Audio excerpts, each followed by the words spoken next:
Hi again then guys, and welcome to another Forza Horizon 3 straight line build in particular, and this particular tune is for the Dodge Challenger or SRT Challenger Hellcat.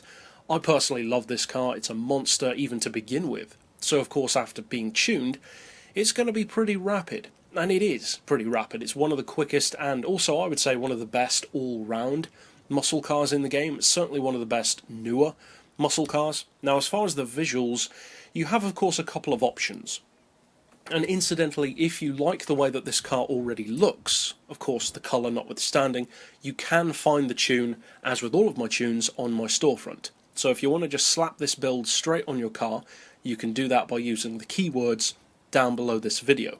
But if you'd rather do it yourself, of course, then this is for you, because you can change stuff: rims, tyres, visuals, etc. Now as far as the engine conversion, I would recommend of course the 1500 horsepower option. Why would you go for anything else? As far as the drivetrain, I would, as always, recommend the all-wheel drive option, because it just gives you so many advantages. It's better off-road, better launch, easier to drive, more control, more grip. Some people don't like it. Some people think that all-wheel drive is for noobs or just prefer rear-wheel drive. Well, that's your opinion. If you think that, just don't fit it. It's as simple as that. As far as the Aspiration, I've gone for the twin-turbo, fairly obviously. Upgrade all the power, lower the weight, etc, etc. And as far as the visuals, as I said, you've got the option. You've got the body kit there if you want it, or don't if you don't. Personally, I think it suits the car. It makes it look even more aggressive. But that's it overall for the upgrades. What though about the tune? Well, just before we get into it, you can see that the numbers on this car are very impressive for a muscle car. 1.6 to 60, 3.5 to 100, and just under 270, about 269, flat out. And it can easily do more than that with draft if you get in behind a supercar.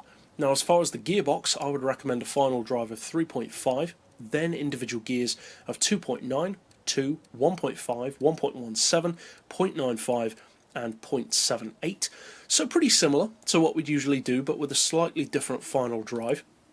As far as the alignment, I've gone for neutral camber, neutral toe, 5 degrees of caster on this particular one, anti-roll on 34 and 19, springs on 280, 212, and then the lowest ride height, which again is optional of course. As far as dampers, we've got those on 16, 12, 7 and 6. Aero of course doesn't apply, and finally for the diff, we've got 100% on acceleration, and as we always do, 0 on deceleration. As far as the centre split, I've opted for 80% in favour of the rear on this particular car. You don't have to go for that, but that gives you a nice mix of drift potential, off-road ability, launch off the line, just everything all in the one package basically. It allows you to have the benefits of an all-wheel drive car, but still be tail happy to some degree like a rear-wheel drive car. So overall, if you decide to use some variation of this tune, and as always, I would encourage people to play around with the tune, try to make it even better. All of my tunes can be made to be even better, that's the point. But regardless of whether you get it from the storefront, or if you copy this, or if you make a variation of it, obviously I hope you find it fun and competitive. And of course you could subscribe down below to see new builds like this as soon as I put them out. But for now, as always, thanks for watching.